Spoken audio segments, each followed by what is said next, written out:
자, 볼게요. 오늘은 간슬개 시즌 6-7. 여기에 6-10까지 있어요.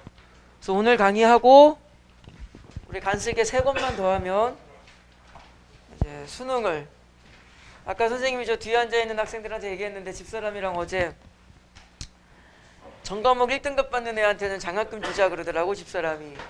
그래가지고 내가 집사람한테 그러지, 장학금 주자고, 1,000만 원씩 주자고. 그러니까 집사람이 하는 말이, 아, 그렇게 많이 주면 좀 부담스럽고 그러더라고. 괜찮다고. 한 명도 못 받는다고. 1억을 줘도 된다고. 그리고 내가 이거 유튜브 오늘 녹화하는데 결석생이 좀 병결, 갑자기 날씨가 추워져서 좀 감기 기운 있는 애들도 있고 뭐 등등등 해서 녹화를 좀 간단히 하는데, 송준아, 너 국어 1등급 받으면 내가 2억 원 줄게. 내 유튜브 녹화해서 올려줄게. 그리고 너 국어 100점 받으면 나랑 은상이랑 성전환 수술 받을게. 알았지? 근데 우리나라가 성전환이 불법이라서 조금 시간이 걸려. 뉴질랜드인가 어디까지 가야 돼가지고 그 자가격리도 좀 해야 되고 조금 시간은 걸릴 거야. 자, 비문학을 오늘 3지문을 할 건데 좀 무난할 겁니다. 특별히 까다롭진 않고요. 첫 번째 12페이지 지문을 할 거예요. 12페이지 지문 같은 경우는 전체적인, 이제 좀 이따 선생님이 강의를 할 때, 오늘은 비문학 강의는 프로젝터를 쓰지 않고 칠판을 좀 크게 쓰면서 강의를 좀 할 거야. 왜 그러냐면은 12페이지를 통해서 여러분들이 이제 읽어 나가실 때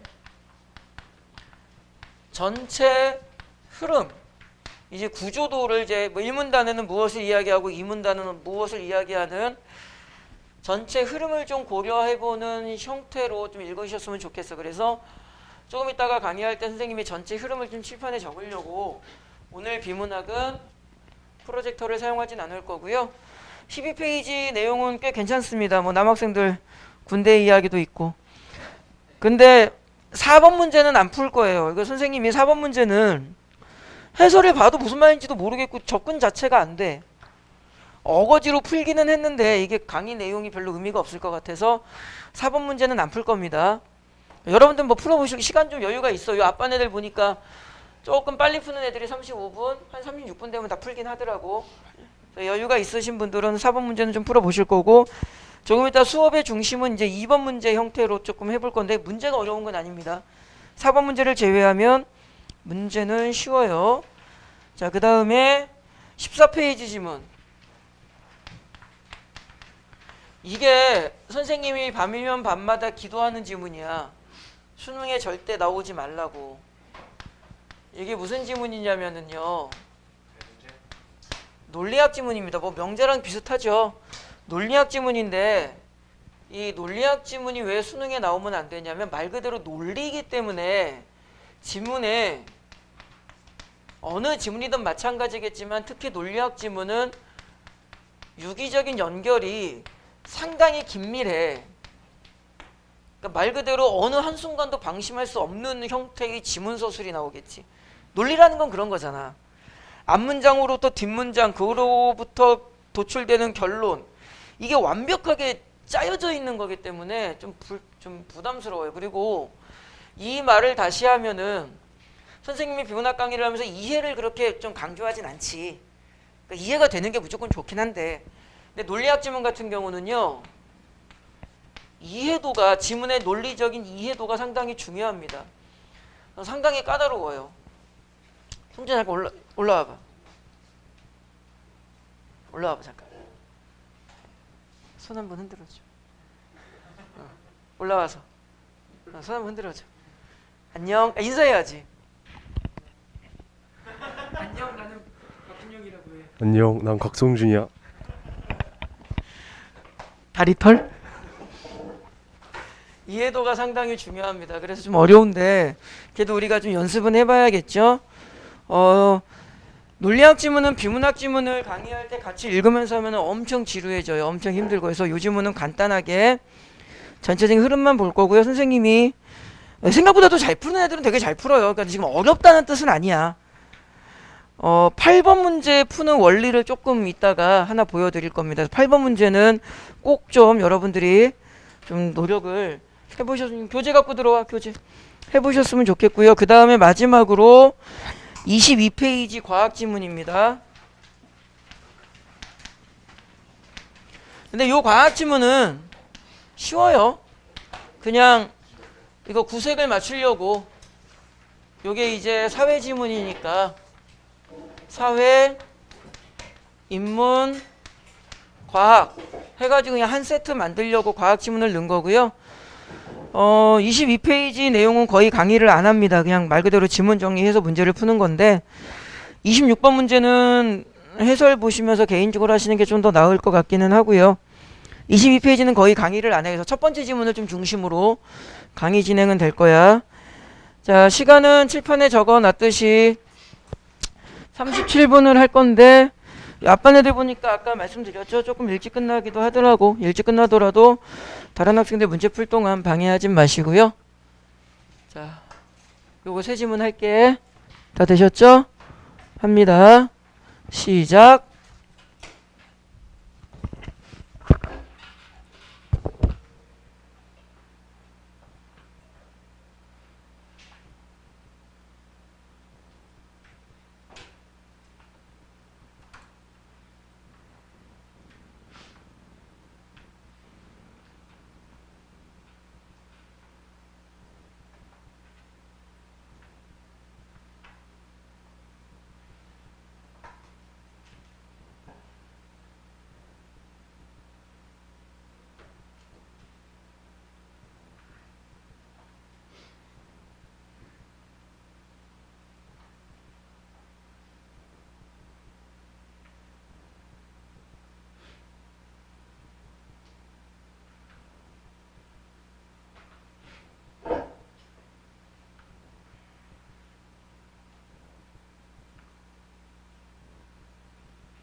시간이 다 됐어요.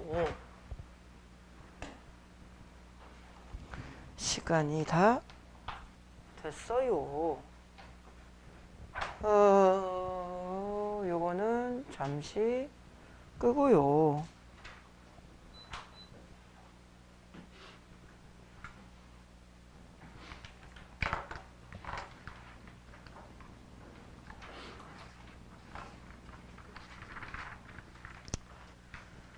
자,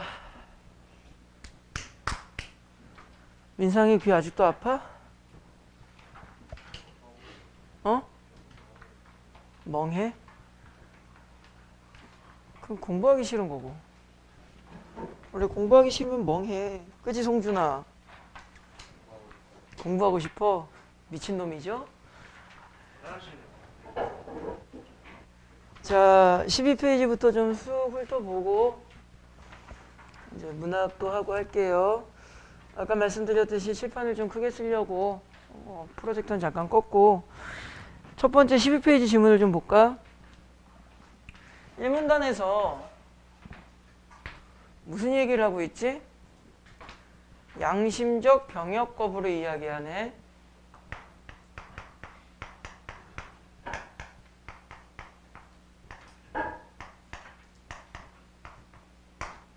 그치?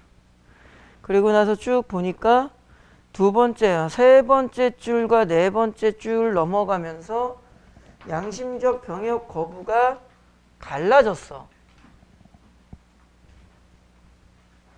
민상아, 몇 개로 갈라졌어? 어떻게 두 개로 갈라졌지? 선택적 거부와 일반 거부로 나눠졌어. 그러니까 여러분들은 이 타이밍에서 머릿속에서 무엇을 생각하냐면, 정보 분류는 여기다 적을게.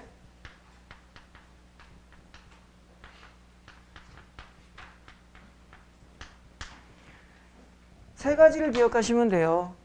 어느 지문이든 간에 기본적인 원리를 배우는 거니까 정보 분류가 되어 있을 경우에는 첫 번째, 분류된 키를 잘 정리를 해야 돼.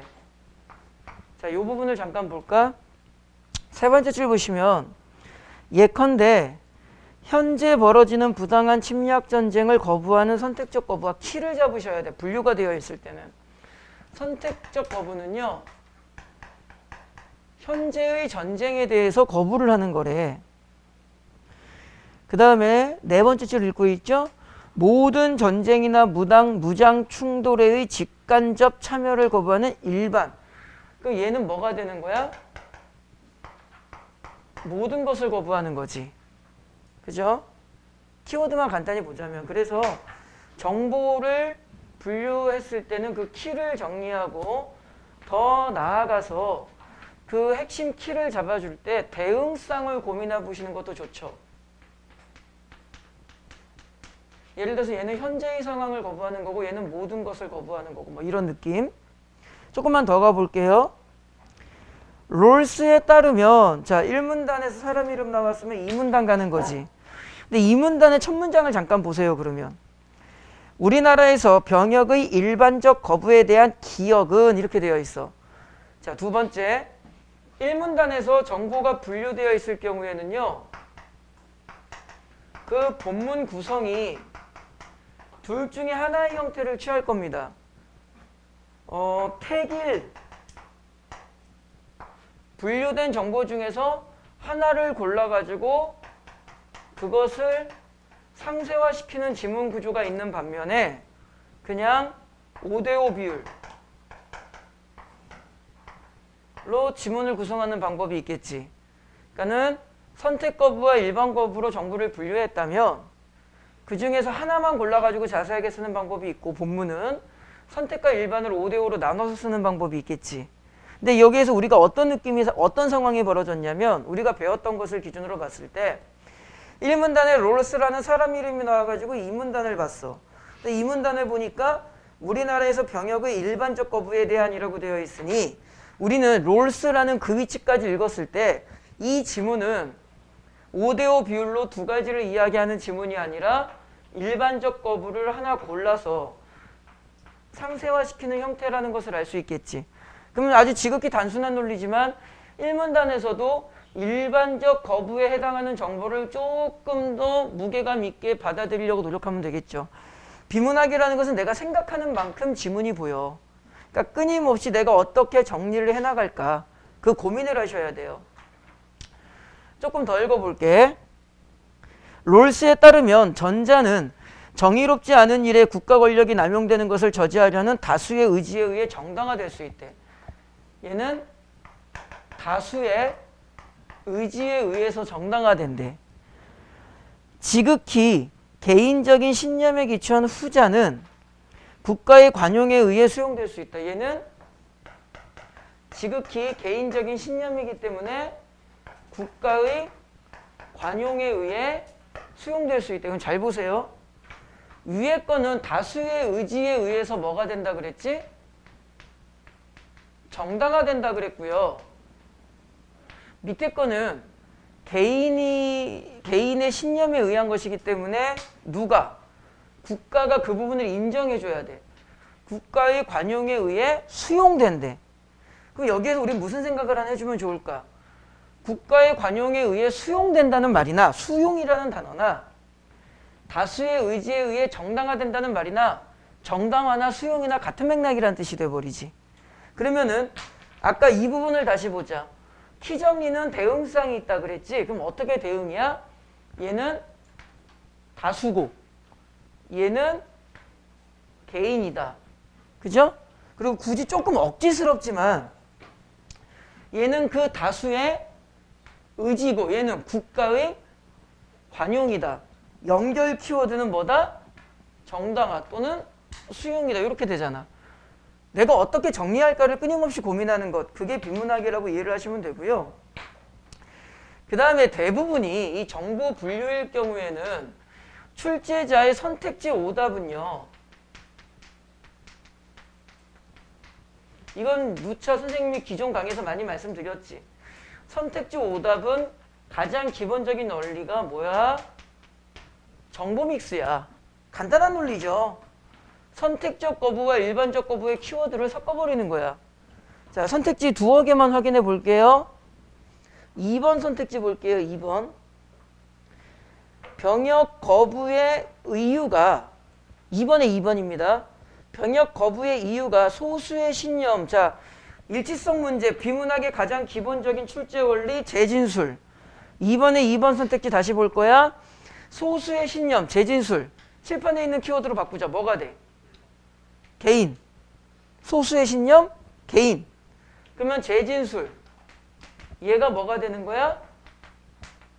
소수의 신념이 된 거죠. 재진술 정도는 우리가 충분히 고민할 수 있어요. 2번에 2번 선택지 다시 볼 겁니다. 병역 거부의 이유가 소수의 신념에 의한 것일 때 말을 바꾸면 돼 이제. 무엇은? 일반 거부는 이렇게 바뀐 거지. 뒷부분 선택적 거부다. 틀렸네요. 그러니까 믹스가 된다라는 게 어떤 느낌인지 아시면 돼요. 이 지문이 수능에 똑같이 나오는 건 아니잖아. 하나만 더 확인해 볼게요. 3번 선택지 봅시다. 3번. 모든 종류의 전쟁이나 무장 충돌을 거부하는 거. 키워드 뭐야? 모든.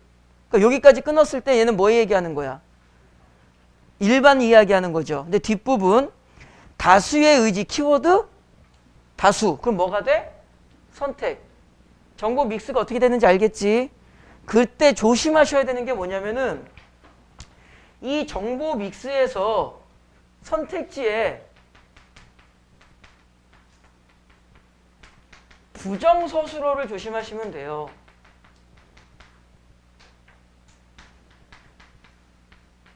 자, 이게 무슨 말인지 써보면 이제 2번의 답 4번.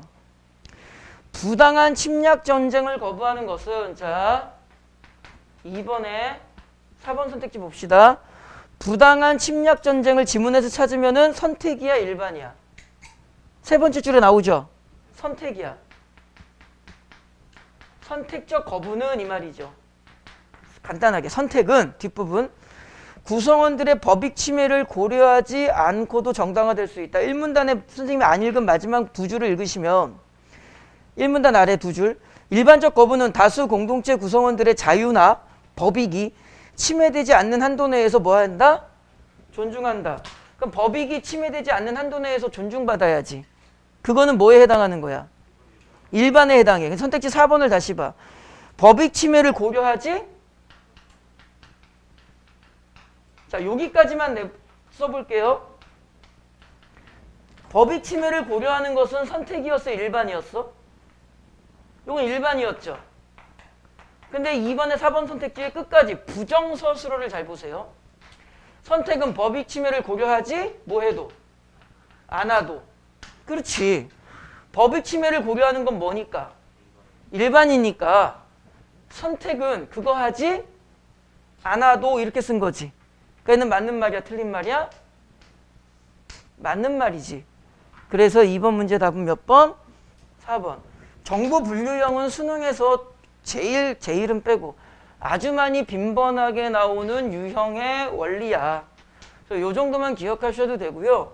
실제로 3등급 대 학생들, 중후반 학생들은 이 키워드 정리만 어지간히 하셔도 기본적으로 한 80% 이상의 문제는 풀립니다. 우리가 분명히 기억을 하셔야 되는 게 있어. 송준아, 비문학 몇 문제 나와? 17문제 나와. 문학 몇 문제 나와? 17문제 나와. 선택 영역 몇 문제 나와? 11문제 나와. 욕심일 수 있겠지만 가능하시면 우리가 선택은 좀 어지간하면 다 맞추자 주의지. 그죠? 뭐 한두 개 정도 틀릴 수도 있지만. 자, 질문은 이거 두 가지를 해볼 건데 이거 비문학, 문학 34문제 지금까지 단 한 번이라도 다 맞아본 사람? 없어요. 나는 다 맞아본 적 있을까? 있지. 이거 명색이 가오가 있지 내가. 응? 몇 번이나 있을까? 한 두어 번 있나? 나도 틀려. 누가 또 내 유튜브 영상 보고 이 새끼 실력 좆도 없는 강사다. 뭐 괜찮아요. 댓글을 못 달아요. 제 영상에. 강사들도 틀려. 솔직히 내 개인적인 생각인데 대한민국 국어 강사들 저 잠실체육관 뭐 수원 월드컵 경기장에 쫙 모아놓고 똑같이 니네 수능 볼 때 우리도 똑같이 수능 보면 1등급 몇 명이나 나올 것 같아. 니네보단 많이 나오겠지. 짬에서 나오는 바이브가 있는데 니네보단 많이 나오겠지만 쫄릴걸? 와 씨발 이거 1등급 안 나오면 좆된다 이러고. 강사들도 좀 그래. 뭐 다른 과목 얘기하는 국어 강사들도 쫄려요. 나도 쫄리고 진짜. 아짜 싶어서 지문 하나 획가닥 돌아버리면 뭐 호도도도도 틀려버리는데 이거 우리는 불가능한 거야. 제가 여러분들께 원하는 건 저거 다 맞추는 거 원하는 게 아니지. 간단해. 몇 개 맞추자. 우리는 14개만 맞출 거야. 이것도 어려울 수도 있죠. 그러니까 이론적으로. 어려운 문제 한두 문제는 제끼는 겁니다. 괜히 그 문제에다가 신경 쓰고 스트레스 받고 시간 낭비하지 말고. 다시 말하면 아무리 어려운 지문이더라도 기본적인 정보의 정리 능력을 좀 이렇게 정해진 대로 좀 어느 정도 읽으시면 충분히 우리가 기본 이상의 점수를 받을 수가 있어. 어려운 지문을 맞추고 쉬운 문제를 맞추고 이게 중요한 게 아니잖아. 우리는 몇 문제를 맞췄느냐가 중요하잖아. 그러니까 원리를 어느 정도 염두하셔서 그 순간에 보이는 그 느낌대로만 지문을 읽지 마시고 내가 스스로 어떻게 읽어나간다, 어떻게 정리한다를 끊임없이 생각하셔야 돼. 비문학은 내가 생각하는 만큼 정보가 정리가 돼. 자, 아무튼 이렇게 해서 우리가 이제 1문단에서 뭘 공부해야 되는지 좀 살펴봤고요. 자, 봅시다. 그럼 1문단은 여기까지 이제 우리가 챕터를 잡았어. 그리고 나서 2문단은 아까 말씀드렸듯이 이 지문 같은 경우는 5대5 비율로 간 게 아니라 택일 상세화로 간 거지. 그래서 2문단은 일반적 거부를 딱 잡아주고 기억을 잘 보실 건데 여기다 적을게요. 카메라 화면이 여기까지밖에 안 나와가지고 좀 썼다 좀 지워야 돼서. 여러분들 그 요령으로 알아두세요. 사회 지문을 읽을 건데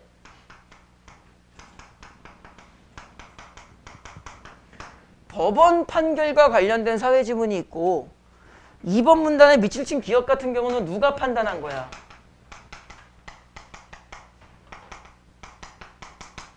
헌법재판소가 판단하죠. 판단의 목적이 다릅니다. 법원은 뭘 판단하는 거야?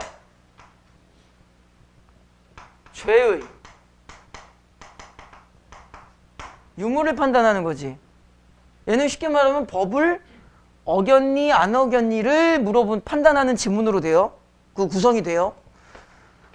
헌법재판소는 송준아 읽어보니까 법을 어겼니 지켰니를 물어보는 거니? 뭘 물어보는 거야? 법의 정당성을 말해요.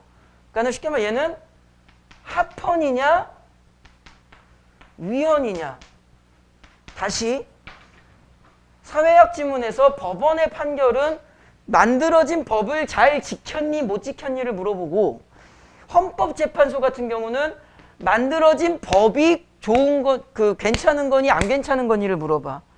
그러니까 헌법재판소 같은 경우는 죄의 유무를 판단하지는 않겠지. 그러니까 요거를 기본 베이스로 조금만 염두해서 만약에 지문을 본다면 2번 문단을 보세요. 2018년 헌법재판소의 결정, 기억이라고 되어 있어요. 헌재의 결정은 둘 중에 하나의 결론 정보가 나와야 돼. 무슨 결론 정보가 나와야 돼? 합헌이냐 무엇이냐 위헌이냐가 나와야 돼. 하나 더, 헌법재판소는 뭐를 판단한다 그랬어? 그 법이 올바른 거니 잘못된 거니를 판단한다 그랬지. 그러면은 우리는 뭘 찾아야 돼? 헌재의 결정에 대한 대상 법률이 뭔가를 지문에서 찾아야 돼. 그리고 그 대상 법률이 위헌이냐 합헌이냐의 결론을 찾아야 돼. 됐니? 하나 더, 뭐가 나와야겠어? 모든 법지문에는 판단에 이유가 나와야지. 그러니까 법지문은 보통 나오는 패턴 구조가 좀 정해져 있어. 자, 여러분들은 방금 지문을 읽으셨으니까 봅시다. 이 문단은 얘들이 뭘 판단했니? 두 개의 법을 판단했어. 무엇과 무엇을 판단했어? 찾아봐. 그렇죠. 헌법 제19조는 판단한 게 아니지. 헌법 제19조는 판단에 뭐가 된 거야? 기준이 된 거지. 기준이 헌법 몇 조? 19조를 가지고 뭐에 대한 판단을 한 거야, 우리는? 양심적 병역 거부 중에서 타겟, 무엇? 일반 거부가 이게 괜찮은 거니? 그걸 물어보겠다는 거지. 여기서 잠깐만 짚고 넘어가 보자. 송준아, 헌법 19조에는 뭐가 명시되어 있어? 룰루랄라 지문에 나오는 뭐? 기본권인 뭐? 그렇죠. 헌법 19조에는 뭐가 나와 있어? 양심의 자유에 대해서 언급이 되어 있는데 얘를 기준으로 대상 법률은 두 개가 나온 거지.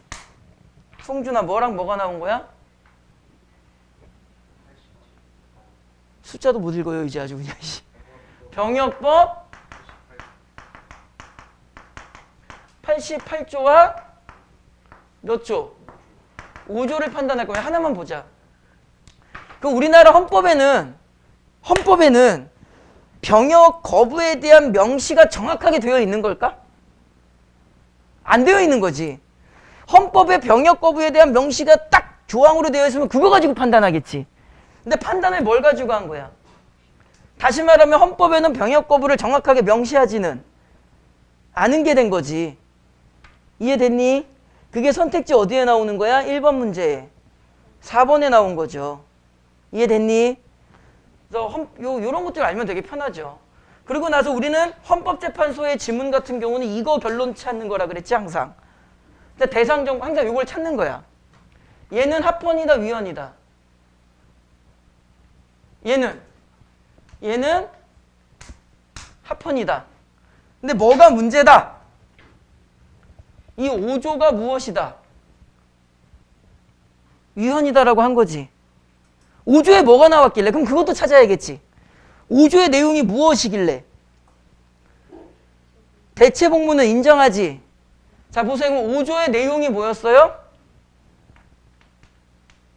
대체 복무는 인정하다, 인정하지 않는다. 인정하지 않는다. 그게 뭐다? 위헌이다. 그럼 앞으로는 대체 복무도 인정해라 말아라. 인정해라. 지문이 다 정해진 대로 가요. 법지문은. 예측하기가 되게 쉬운 지문이야. 올해 수능에 법지문 나올 거야. 내가 수능 시험지 봤다니까. 야, 진짜 이러다 진짜 나오면은 유튜브 편집 잘해가지고 수기 어딨노? 아, 오늘 수기 못 왔지. 어떻게 잘해봐야지. 안 나오면 뭐 강의 지우면 되니까. 자, 근데 잘 봐봐. 우리 지문에 뭐라고 되어 있냐면 우리가 센스가 있게 지문을 보자. 지문의 그 이 문단 밑에서 네 번째 줄에 보시면은 위헌이다 이 말을 뭐로 표현했어? 헌법 불합치라고 나오죠? 헌법 불합치다라고 되어 있어요. 잘 봐. 대한민국 국민이라면 헌법 불합치다라는 이 단어의 뜻이 뭔지 알까 모를까? 몰라?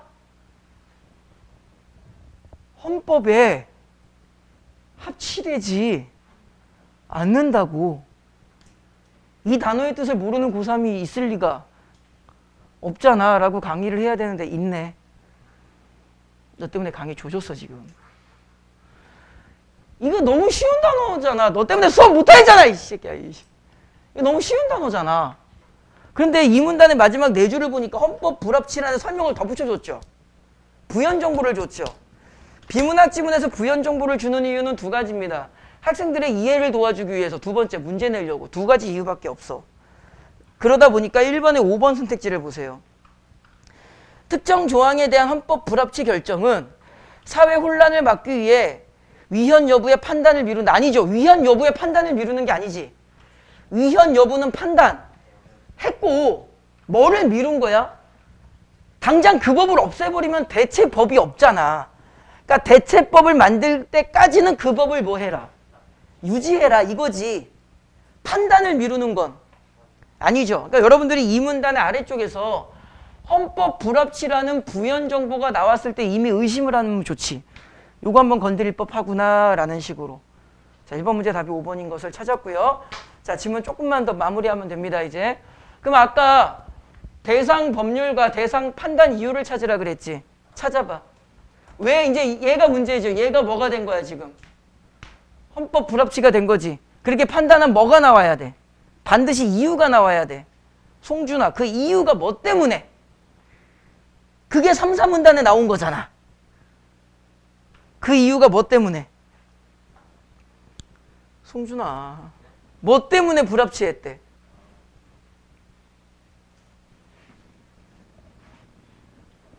아니 이건 대답할 수 있는데.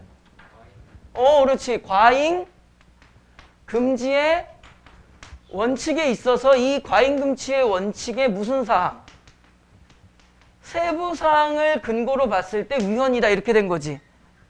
그리고 지문을 읽어보시면 3, 4문단이잖아 이게 지금. 그죠? 이게 3문단과 4문단이야. 그러면 송준아, 이 과잉 금지 원칙에는 몇 가지가 나와 있게 지문에? 칠판을 봐.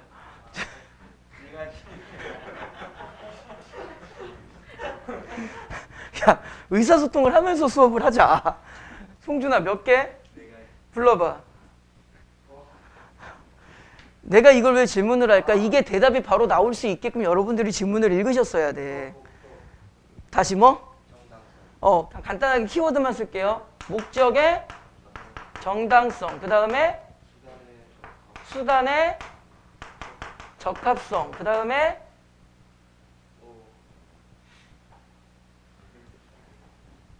그렇지. 저기 정연이처럼 이게 빨리빨리 보이고 답이 나오고 지문이 보여야 돼. 최소성. 그 다음에 균형성. 그런데 몇 개가 문제였어? 이거 다시 둘로 나눈다 지문 보면. 얘네 두 개는 뭐고 얘네 두 개는 뭐였니? 얘네들은 충족했니 못했니? 얘네들은 충족했죠? 얘네 두 개가 불충족이죠. 그럼 얘네 때문에 뭐가 됐다는 거야? 불합치가 됐다는 거지. 물론 여러분들이 지문을 읽으셨을 때는 이거보다 조금 더 정보들이 붙여 나가겠지. 근데 중요한 것은 이 정도 지문 흐름에서는 제시, 분류화되는 과정에서 이 정도의 정보 패턴, 그리고 태길형에서 헌재가 나왔어. 그러면은 합헌위헌을 가야 돼.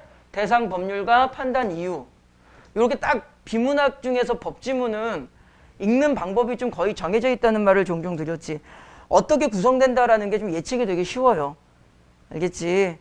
올해 수능에서도 만약에 법지문이 나오면 지금 말씀드린 부분을 조금 염두하시면서 읽으시는 게 좋겠지. 뭐 문제는 뭐 여러분들이 쉽게 잘 푸셨을 거고요. 특히 2번 문제 정보 믹스형의 스타일을 좀 잘 기억하셨으면 좋겠습니다. 자, 3번에 5번 선택지 하나만 확인해 볼까요? 3번에 5번. 3번 답은 3번이고요. 3번에 5번. 세부 원칙, 그냥 여기까지 읽었을 때 세부 원칙 하는 순간 4개가 떠올라야 돼. 그 중에서 일부만 충족되지 못하는 법률 조항이 있을 때도 불합치다. 그렇죠. 몇 개가 충족 안 됐었니? 3번에 5번이 올바른 내용인지 알겠지? 그래서 위헌 합헌일 경우에는 판단 이유를 보시면서 요 틀을 잡으시면서 읽으셔야 돼. 됐지? 아까 말씀드렸듯이 4번 문제는 나 모르겠어. 이거 선생님 수업 준비 보이나? 하잖아. 해설 보고 요점 정리를 했거든 내가? 몰라가지고? 근데 모르겠어. 해설 진짜 한 3-4번 읽었는데도 무슨 말인지 전혀 모르겠어. 여러분들이 뭐 저보다 더 잘할 수 있으니까 좀 해보시면 좋겠습니다. 그 다음에 칠판은 지우고요. 14페이지. 송준아, 이 논리학 지문 많이 맞았어? 오, 몇 개 맞았어? 오, 잘했네. 진짜로. 야, 송준이 이거 진짜 1등급. 야, 내가 너 뭐 하면 내가 브라질리언 왁싱 한다 그랬지? 1등급이면 브라질리언 왁싱 한다 그랬나? 아, 플러스 내가 학원도 준다 그랬나? 학원 수익 50% 준다 그랬어? 11월 10일 날 학원 저기 폐원 신고할 겁니다. 1등급 나면 어떡해, 송준아? 너 1등급 나면 어떡해?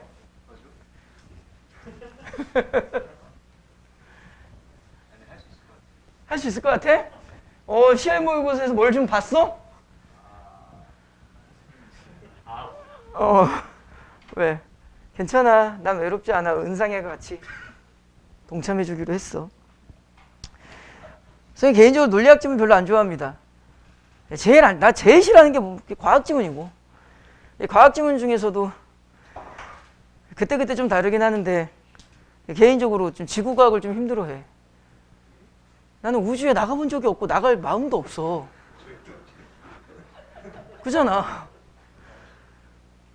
너 며칠 전에 뭐 비문학 지문 읽는데 막 힘들게 막 읽고 있는데 옆에 우리 가훈이가 쓱 보더만 생뚱맞게 아빠 뭐 해? 공부. 자기 옆에서 이렇게 쭈그리고 앉아가지고 본 거야. 보더만 갑자기 밑도 끝도 없이 지구과학 지문이었거든. 아빠 외계인은 있을까? 갑자기 또 궁금하더라고. 있을까 없을까? 있을 것 같아, 그지? 이 광활한 우주에서. 그 지구과학 지문 되게 힘들어요. 특히 뭐 이제 해성, 이제 주기력, 기조력 요거는 좀 쉬운데 뭐 주전원, 무슨 전원 해가지고 천체의 운동이 별자리가 어떻고 막 이런 거 되게 힘들어요. 공간 개념이 내가 좀 되게 약한가 봐. 차라리 뭐 화학이나 생명은 어떤 화학식, 수식에 의해서 접근해야 하는데 그만큼이나 싫어하는 게 선생님도 논리학이에요. 좀 스트레스를 많이 받습니다. 수업 준비를 하는 과정에서도 아차 싶어서 이 지문 독해 맥락이 딱 끊기면 되게 힘들어지더라고. 선생님이 이제 1문단 딱 읽고 논리학 지문이면은 이제 여건이 된다면 1문단 딱 보고 논리학 지문이네 그러면은 아예 뭐 방문을 잠근다든가 나름대로 최대한 집중도를 발휘하려고 노력을 좀 하거든. 요즘엔 잘하네. 읽어서 무슨 말인지 모르겠으면 그냥 해설 봐. 나는 그래도 돼. 왜? 난 수능 안 봐. 이번 집사람이 얘기했잖아. 애들은 처절한 인생의 전쟁터에 나가 있는데 거기 가서 영화 보듯이 관람하고 오지 말라고. 난 그런 생각 아닌데. 집사람이 그러더라고. 강성태라고 알죠? 그 사람이 매년 수능을 응시해서 이제 다 깔아주잖아. 나도 강성태처럼 깔아줄 거냐고 그러더라고. 그래서 아니? 나 진짜 미친 듯이 풀 건데.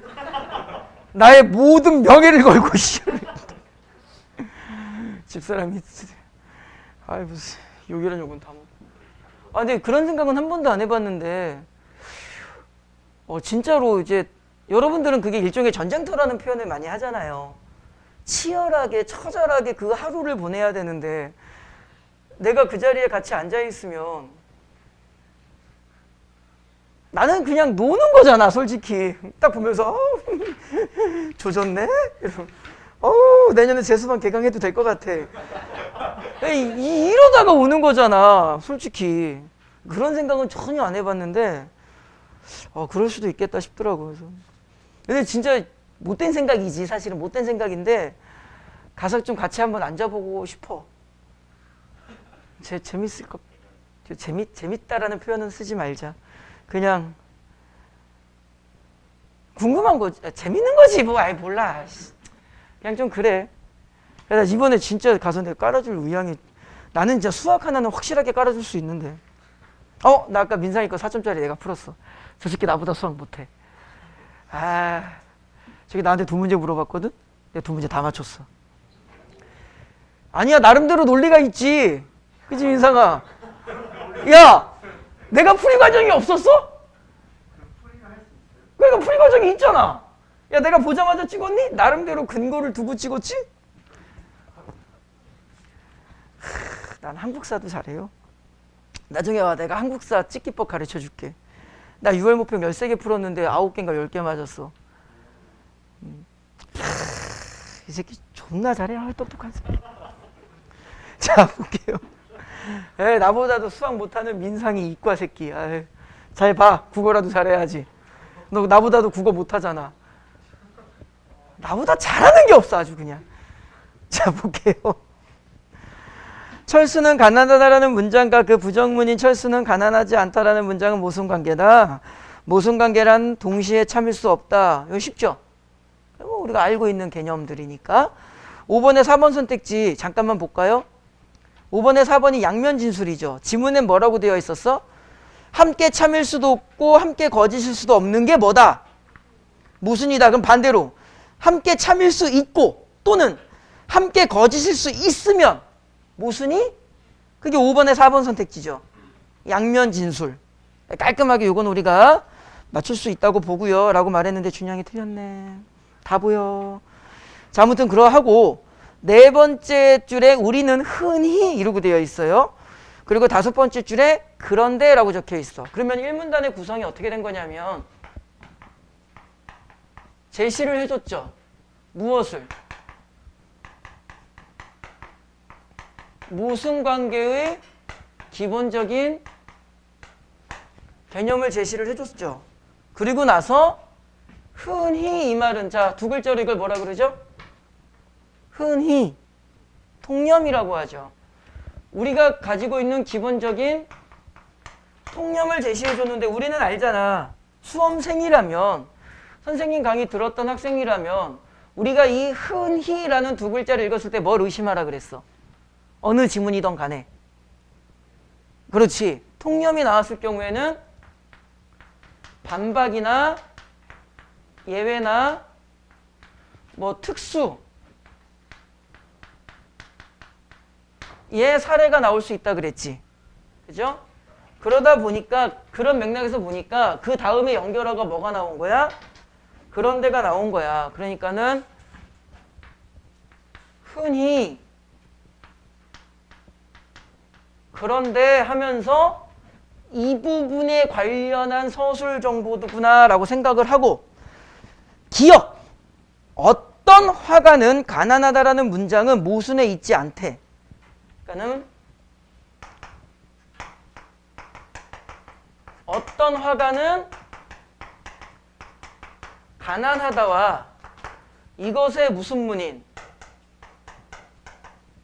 부정문이 무슨 관계에 있지 않대? 모순 관계에 있지 않대.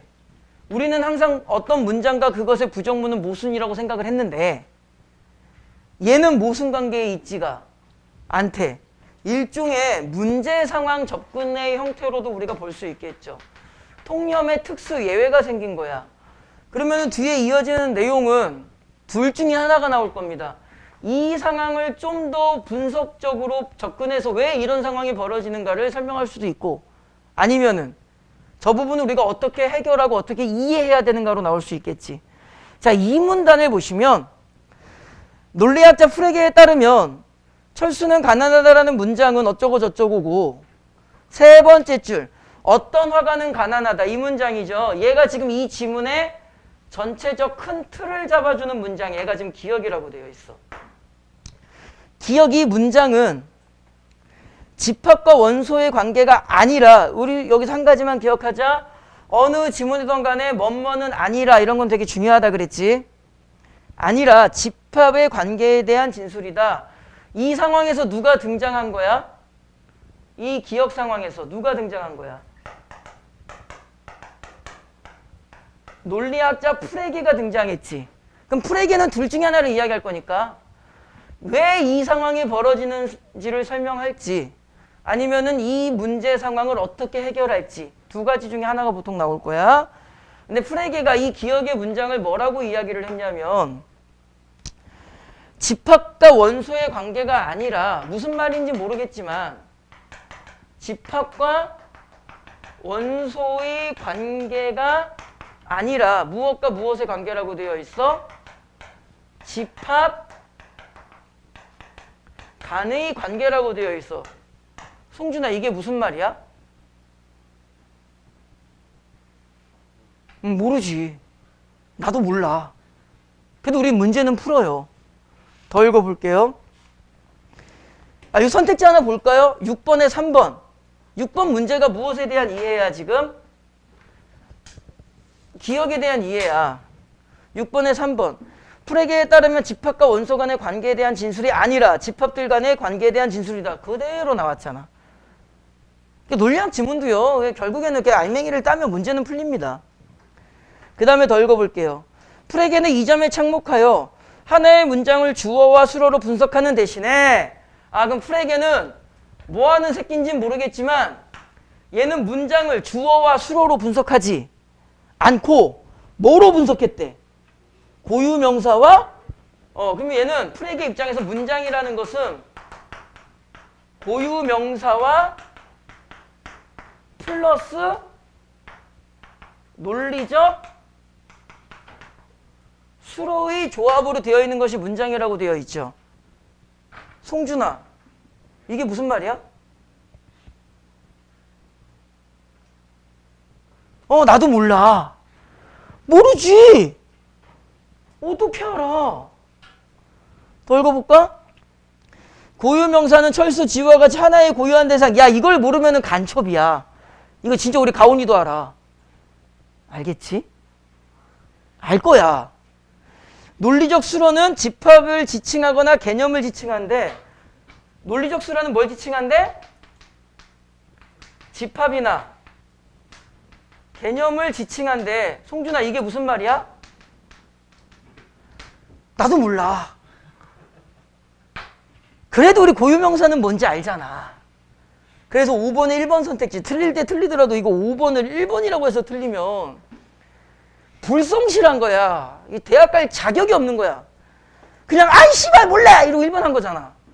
부산이 고유명사라는 걸 모르는 게 말이 돼, 솔직히? 가려. 봤어, 나. 지워. 대학 가자. 준영아, 미안해. 아니야, 자격이 있어. 괜찮아. 그거 틀린다고 뭐 네 인생이 뭐, 괜찮아, 이 새끼야. 부모님께 죄송하다고 꼭 말씀드리고. 대학 가자. 아우, 씨. 너 옆에 오늘따라 앞에 앉았어. 맨날 저기 세 번째 줄 한두만. 그 다음에 이제 나머지 쭉 설명 따라가 보고요. 이 논리적 수로 같은 경우는 x는 뭐뭐이다 해서 요 x 위치에 이제 뭐가 들어오는 거래? 이제 고유명사가 들어오는 거래. 성준아, 이게 무슨 말이야? 나도 몰라. 그 다음에 이제 3문단 가니까 고유명사가 주어일 때는 문제가 있대요, 없대요? 별 문제가 없대요. 큰 차이가 없는데, 세 번째 줄. 어떤 화가는 가난하다. 우리가 지금 이 지문의 중심축을 잡아주는 이 기억 같은 문장은 화가와 가난하다라는 논리적 수로들로만 구성되어 있대. 프레게 입장에서는 이렇게 뭐 해준 거야, 일단은. 베이스를 깔아준 거야. 어떤 베이스? 지금부터 자기가 이 기억에 대한 이야기를 본격적으로 하고 싶은데 이러한 사전 정보 베이스를 깔아준 거지. 그리고 나서 이제 프레게가 이 기억에 대해서 뭐라고 이야기를 하는지를 보니까 기억은 무엇으로만 구성되어 있대? 논리적 수로로만 구성되어 있대. 그게 무슨 말이야? 몰라. 근데 5번의 3번 선택지나 나중에 확인하세요. 5번의 3번 선택지나 6번의 5번 선택지는 충분히 접근할 수가 있을 거고요. 특히 6번의 5번 선택지 잠깐 볼게요. 프레게에 따르면 어떤 가난한 사람은 화가이다라는 문장은 논리적 수로의 위치만 바뀌었다. 그죠? 둘 다 논리적 수로인데 지금 이쪽으로 이렇게 바꾼 거잖아. 그러니까 6번에 5번이 요거를 살짝 변형시킨 거라는 건 알겠지. 그러니까는 선택지는 우리가 몇 개 정리할 수가 있어. 그리고 나서 3문단, 4문단에서 존재 양화사와 이렇게 기호가 되어 있는, 그 다음에 무슨 양화사? 보편 양화사 이렇게 되어 있는 걸로 이제 정보서술은 되어 있죠. 그래서 지문 전체 구조가 제시, 풍념, 문제 상황, 반박, 특수, 누가 등장하여? 프레게가 등장하여 이 기억이라는 문장을 어떻게 분석했는가를 서술해주는 말이지. 아까 말씀드린 것처럼 논리학 지문은 어렵습니다. 그래서 일단 전체적인 모양새만 좀 보면서 그래도 기본적으로 몇 개의 선택지 정도는 우리가 충분히 접근할 수 있을 거라고 보고요. 여러분들이 하나만 찾으세요. 문제를 좀 구성을 잘못한 게 3문단의 중간쯤에 보시면 이 존재 양화사 같은 경우는 논의역에 몇 개만 있으면 된대요? 최소 몇 개? 최소 한 개만 있으면 된다고 나오죠. 요거 찾을 수 있지, 요 문장. 그 문장을 가지고 6번, 7번, 8번 문제가 다 풀려. 답은 여러분들 뒤에 해설 수 있으니까 6번, 7번, 8번 문제, 6번의 답이 2번, 7번에 5번, 8번에 4번이 요 문장을 기준으로 접근하시면 답이 다 나와요. 문제 잘못 구성한 거야. 문장 하나에다가 지금 3문제를 정답을 박아놨어. 나머지는 좀 여러분들 읽고 해보시고 문제 하나만 풀어볼게요. 8번 문제 좀 풀어볼게요. 8번. 자, 요거는 문제 유형을 잘 기억합니다. 논리학 지문에서 항상 거론되는 문제 유형. 만약에 여러분들이 보시는 수능에 논리학 지문이 나오면은 8번 문제 유형은 반드시 나올 건데 잘 들으세요. 되게 쉬워 이거. 1번 선택지만 대충 잘 접근하면 나머지는 좀 되게 넣으면은 답이 잘 나와. 지문에 논리학 지문 같은 경우는 지문이 대부분 예시적 요소로 서술되는 경우가 상당히 많아. 그 다음에 보기는 결국은 지문의 정보를 뭐 하는 거야? 적용하는 거지. 이럴 경우에 지문에 나와 있는 예시 문장과 보기에 나와 있는 적용을 해야 되는 그 문장에 이 두 문장에 무엇을 고려해라? 유사성이 있는지를 한번 고민해 보세요. 그러면 생각보다 되게 쉽게 풀립니다. 자, 어디를 볼 거냐면은요. 4문단 볼게요. 4문단.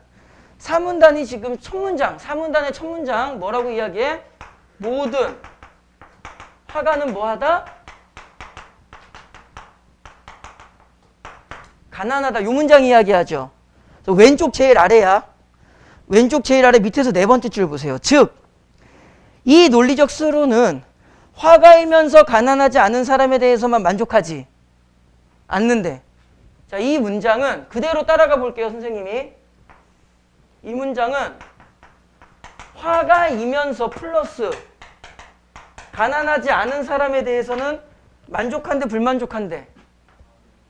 만족하지 않는데. 송준아, 이게 무슨 말이야? 나도 몰라. 사실 난 알아. 너보다 내가 똑똑한가 봐. 그 다음에 더 읽을게요. 화가가 아니거나, 이건 5R이죠, 5R. 화가가 아니거나 5R. 가난한 대상에 의해서는 만족될 수. 무슨 말인지 모르면 그대로 따라서 정리하면 돼요. 가난한 대상에 의해서는 뭐가 될 수 있대요, 얘는? 만족될 수 있대요. 잘 봐. 얘를 어디에다가 적용할 거야, 이제? 보기에 적용할 거야. 그 보기 문장을 잘 보세요. 모든 학생은 무엇이다. 이거 똑같은 구조지. 결국 이 지문은 모든 이냐 어떤 이냐의 문제를 다루고 있잖아. 자, 보기 해볼게요. 보기는 모든 학생은 뭐하다? 정직하다. 지금 칠판만 보세요. 1번 선택지 잠깐 보자. 1번 선택지에서 출제자가 뭘 원해? 병에 의해서 만족되냐 안 되냐를 물어보죠. 만족 유무잖아. 그럼 지문을 그걸 찾아야 돼. 만족 유무. 무슨 말인지 모르겠지만 이렇게 적혀 있었어. 저거를 똑같이 단어를 바꿀 거야, 지금부터. 그러면은 화가 대신에 뭐라고 쓰면 돼요? 학생이고 정직하지 않은 경우는 만족된다, 만족되지 않는다. 만족되지 않는다. 그 다음에 학생이 아니며 학생이 아니며 정직한 사람에 대해서는 뭐 한다? 만족한다. 1번 선택지를 봅시다. 누구를 걸고 넘어졌어? 병은 학생이야, 아니야? 학생이 아니죠. 근데 정직해, 안 해? 정직 하죠. 이건 보기에 나온 거잖아. 그러면은 병에 의해서 만족은 돼, 안 돼? 되지. 그래서 1번은 올바른 내용이야. 나머지는 그냥 차근히 생각해보면 답이 나와요. 결국엔 뭘 보여드리는 거냐면, 논리학 지문이 만약에 수능에 나온다면 8번처럼 적용형 문제가 나왔을 때 논리학은 거의 대부분이 예시형 문장이 반드시 나올 겁니다. 지문에 나와 있는 예시형 문장과 보기에 나와 있는 적용 대상을 그 유사성이 있는지를 고려해서 지문 내용을 고스란히 단어만 바꾸면은 논리학에서의 적용 문제는 생각보다 잘 풀려. 근데 이거보다 더 중요한 건 논리학이 수능이 안 나왔으면 좋겠어. 어렵습니다. 이거 시간도 많이 가고요. 혹시 여러분들 기출문제 풀 때 논리학이 2018년 수능에 한번 나왔잖아. 기억 혹시 아는 사람 있을 건데. 다보탑 어디 있게 해가지고. 그건 가능세계 그거. 경주에 있지만은 개성에 있을 수도 있는데 개성에 있다고 해도 경주에는 있게 없게 이래서 있을 수도 있고 없을 수도 있는데 가능세계에서는 존재할 수 있으나 현실세계에서는 없지롱. 내 농담이 아니라 아직도 기억나. 그 지문 두 번째 문단 읽다가 찢었어. 에휴 씨발 뭐야 이거. 무슨 유니버스도 아니고 씨. 뭔 말인지 모르겠어. 그러니까 나는 편안한 자세에서 읽었는데도 그게 혼란이 오는데 그 고사장에 들어간 학생들은 와. 그때 되게 악명 높은 수능이었죠, 그 당시에. 그 수능의 지문에 뭐 있었게, 과학 지문? 그 천문학 만유인력 법칙이 있었습니다. 난 그 문제 지금도 못 풀어. 그리고 그해 수능에 화작의 7번 문제, 9번 문제가 최헬 고난도 문제였어. 정답률이 27%인가 밖에 안 나왔어요, 화작이. 그러니까 이미 앞에서 학생들이 7번, 9번에서 완전히 멘탈이 그냥 바사삭해서 믹서기에 갈았는데 어떻게 해서든 생명줄을 부여잡고 딱 왔는데 만유인력 부엌. 괜찮아, 나에겐 아직 비문학 지문이 하나 남았어. 딱 봤더니 어디 있게. 내가 갈 대학이 없어졌지. 그때 1등급 것이 84점이었잖아. 욕 뒤지게 얻어먹고. 근데 아이러니하게도요, 역대 수능에서 제일 잘 만든 수능 시험지가 뭡니까? 그러면 그 시험지를 뽑아요. 우리나라 교육이 진짜 잔인한 나라야. 아무튼 그래요. 그래서 논리학 지문도 어느 정도까지 우리가 접근을 좀 해볼 수 있다. 너무 겁먹지는 말자. 라고 여러분들이 좀 수업의 목적을 좀 잘 이해해 주셨으면 좋겠고요. 나머지 문제는 여기다 이렇게 칠해 놨으니까 잘 안 되는 부분이 있으시면 좀 참고하시면 됩니다. 그 다음에 마지막 과학 지문은 뭐 특별히 강의는 안 해요. 그냥 잘 정리해서 푸는 거니까. 그죠? 23번에 2번 선택지만. 행성과 해성 간의 충돌은 기조력 때문은 아니죠. 기조력은 충돌을 만드는 게 아니지. 해성이 다가가다가 땡기고 밀려가고 바사삭 부서지는 거지. 충돌은 뭐 때문에 일어나 그러면? 빵! 얘는 왜 일어나? 이 새끼가 땡기니까. 그럼 뭐 때문에 일어난다 그래야 돼? 중력 때문에 일어난다 그래야지. 기조력은 해성 자체를 부셔버리는 거지. 됐죠? 나머지 그 다음에 하나만 조금만 더 추가적으로 말씀을 드리면 지문 읽어보시면 이 문단의 세 번째, 네 번째 줄에 비례, 반비례 뭐 그거 나와요. 뭐 거리의 제곱이 어쩌고 저쩌고. 그 다음에 3문단의 아래쪽에서도 보면 뭐 나눈 값의 비례, 반비례 어쩌고 저쩌고 나오죠. 이건 무조건 선택지에 쓸까 안 쓸까? 얘는 무조건 쓰겠지. 그러니까 그 부분을 좀 염두하시면서 지문을 좀 풀으셨으면 좋겠고 이런 건 이과생들은 되게 잘하더라고. 선생님 개인적으로 이런 문제 되게 못합니다. 뭐 수업 준비한 거 보면 막 그림 그리고 26번 막 위성 그리고 막 해성 오고 막 질량 2배 뭐 개쇼를. 아무튼 그런 상관관계 정보는 분명히 출제자가 이용한다라는 점 기억하시고 하나만 더 볼게요. 뭐 어떤 부분을 조심하셔야 되는지 마지막 5문단 잠깐 볼게요. 5문단 주성과 5문단 첫 번째 문장 한편 쭉 읽다가 내용이 어려우면 한편 여기서 끊으시는 거예요. 알겠지? 주성과 반성 주위에 그 각각의 중력이 비교적 강하게 미치는 공간을 무엇이라고 하는데요? 그러면 23번에 4번 선택지. 왜 틀려? 쌍성계 내부에서 주성과 반성의 중력이 미치는 영역은 로슈엽 내부에 국한된다. 아니죠. 로슈엽 내부는 비교적 강한 거고 비교적 강하다는 것과 거기에 국한된다는 말은 다르죠. 이게 이제 육모에서 이런 식의 선택지들이 되게 많이 나왔었어. 그러니까 좀 디테일함과 섬세함을 좀 추구하는 형태였죠. 그런 부분들 조금 신경 쓰시면서 나머지는 요거는 그냥 정리해서 푸는 거니까 여러분들이 해보시면 됩니다. 잠깐 쉬었다가 문학할게요.